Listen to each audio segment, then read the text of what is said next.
It was midday, and the African sun was pouring fire, enveloping the Mala Game Reserve in a fierce, brutal heat.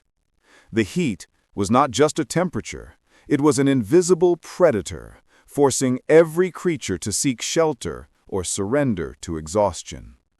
The air was eerily still, broken only by the incessant buzzing of insects under the parched scrub.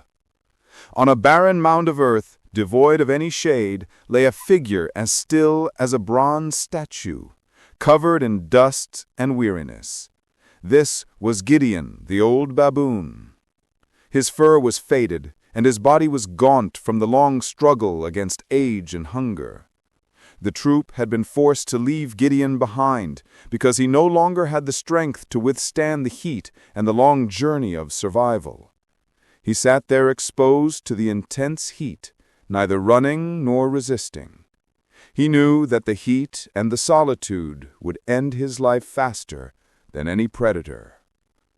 But in Gideon's deep-set eyes, there was no fear, only the dignified acceptance of a warrior who had reached the end of his days. And then two shadowed figures appeared in the distance, moving slowly, but with immense power. They were Kaiser, the male lion with the dark mane, and Leona, the lioness with the muscular build. Both were taking advantage of the prey weakened by the devastating sun. Their eyes, cold and full of hunger, converged on Gideon's lonely form. The circle of destiny, reinforced by the day's cruel heat, was closing in. Kaiser and Leona were not in a hurry. They moved slowly, savoring every moment of their dominance. Kaiser, with his thick black mane casting a shadow over his shoulders, led the way. Leona followed behind, like a drawn arrow, ready to strike whenever the leader gave the signal. Their sand-colored coats were nearly invisible in the blazing sun. Only the heavy, deliberate steps on the dry ground betrayed their deadly presence.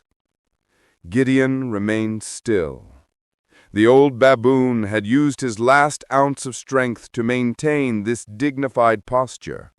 His body was tragically small compared to Kaiser's immense bulk. The distance narrowed. 20 meters, 10 meters, and then only 5 meters. Finally, Kaiser stopped.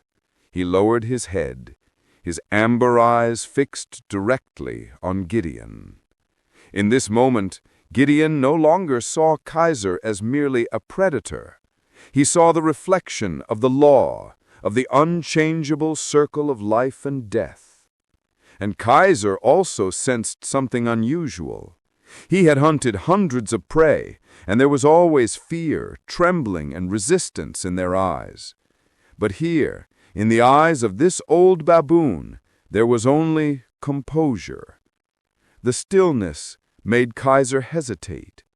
He let out a small growl, testing to see if the prey still had any instinct to flee. But Gideon did not move. The old baboon simply closed his eyes slightly, as if savoring the last wave of hot air. In that frozen moment of confrontation, Gideon's mind flashed through memories. The cool feeling of morning dew when he was young, the warmth of protecting his troop, and the pain of losing loved ones. It was a complete life. He had lived, fought, and loved, and now it was time to rest. The exhaustion of the body had dissolved all fear. Leona did not understand the delay.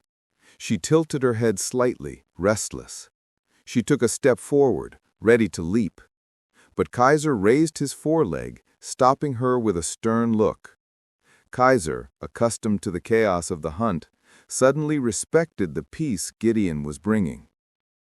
Old Gideon looked up at the scorching sky, where the midday sun stood fierce as a final verdict. He took a heavy breath, inhaling the smell of dust, dryness, and dying earth.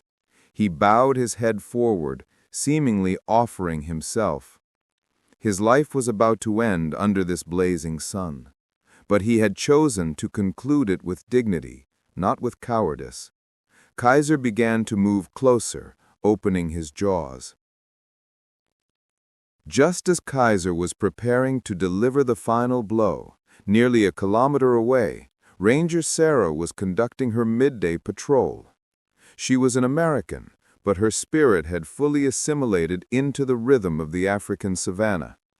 Sarah was the image of dedication: neatly tied hair, a sweat-soaked khaki uniform, and eyes always sharp beneath the wide-brimmed hat. She knew that midday was the most dangerous time, not just because of the potentially fatal temperature, but because it was when the weakest creatures revealed their vulnerability. Sarah's jeep was moving slowly through the sun-scorched grassland. Her hand was on the steering wheel, her eyes scanning the terrain.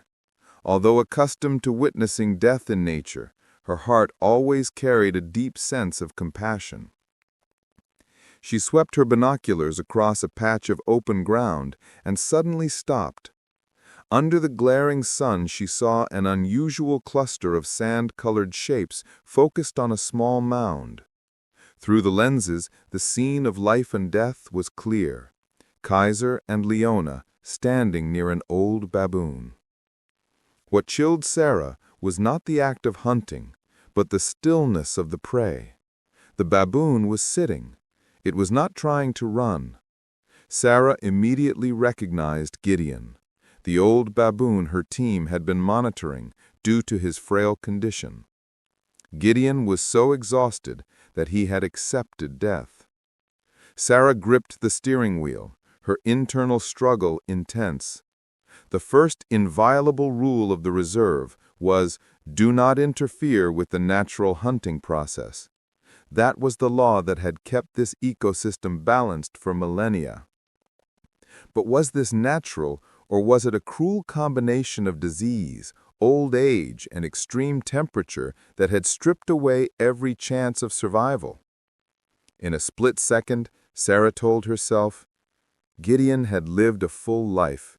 He deserved an ending that wasn't based on helplessness. She could not stand by and watch an old creature who had already accepted death endure the agony of a prolonged death. Compassion outweighed all rules. She decided she would not save him from death. She would save him from the cruelty of death. One more day. Gideon, you deserve one more day, Sarah muttered. She quickly prepared. She turned on the headlights, even under the blinding sun, to create a dazzling, distracting effect.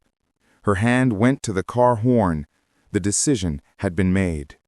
She gripped the gearshift, and the Jeep, carrying the will of a human heart, began to accelerate directly toward the life and death standoff.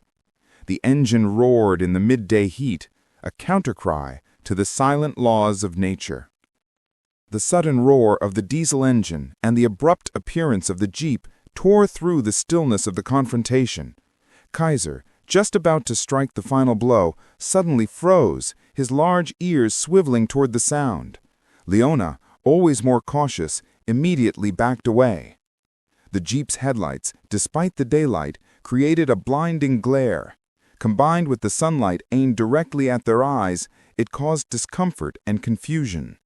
Sarah maintained a steady speed, not so fast as to lose control, but strong enough to create a sense of threat.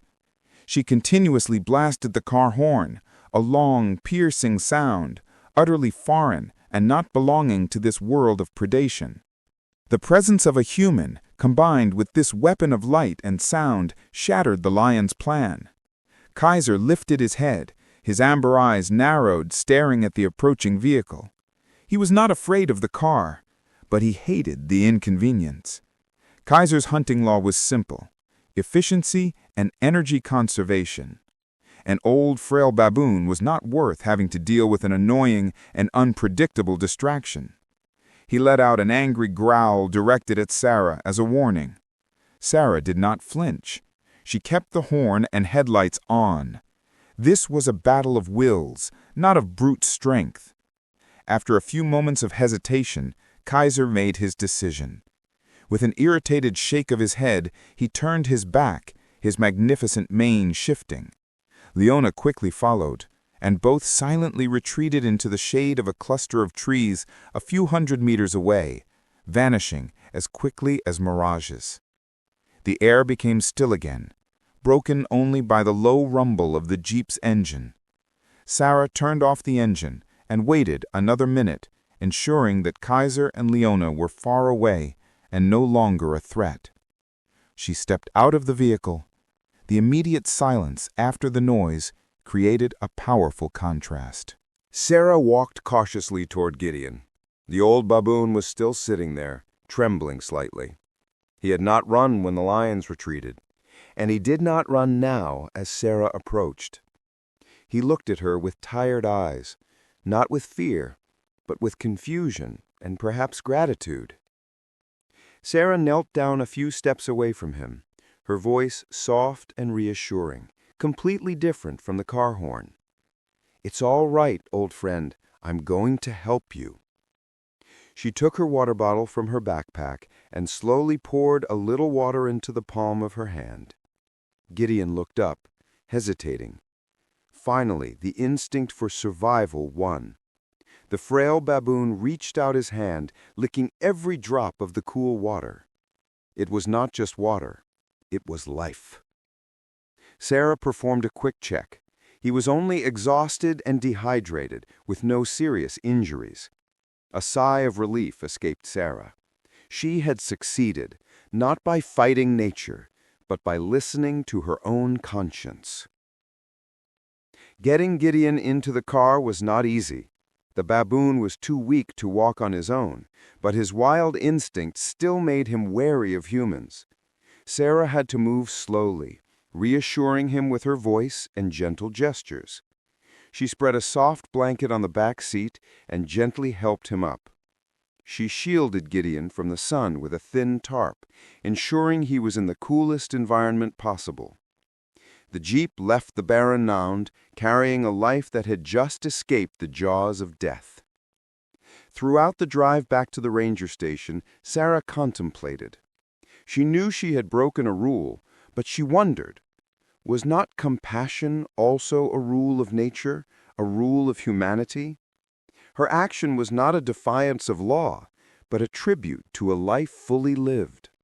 She could not save every old and weak animal, but she had saved Gideon, and sometimes saving one individual is enough to affirm the value of all life.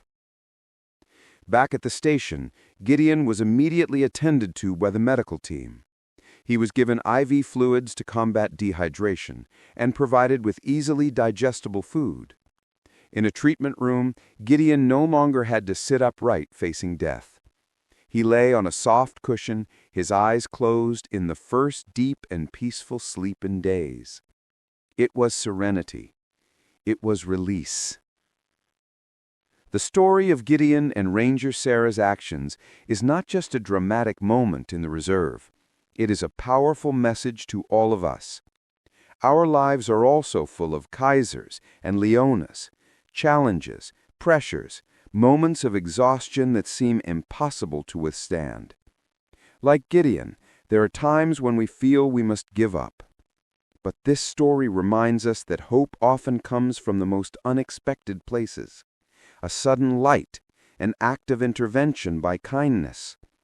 Sarah, through her courage and compassion, gave Gideon the gift of one more day. Gideon's life may not extend for many months, but his remaining days will not be spent in desperate fear under a predator's claws. He will live in safety, loved and respected. His story is a reminder that conservation is not just about protecting species, but also about protecting the spirit of life, the spirit that does not surrender to harshness. If the story of Gideon and Ranger Sarah's actions touched your heart, remember that we all have the power to be the Jeep's headlights in someone else's life. Please share this story to spread the message of connection and humanity. Never underestimate the power of a kind heart. Ask yourself, what will you do with the gift of one more day you are given?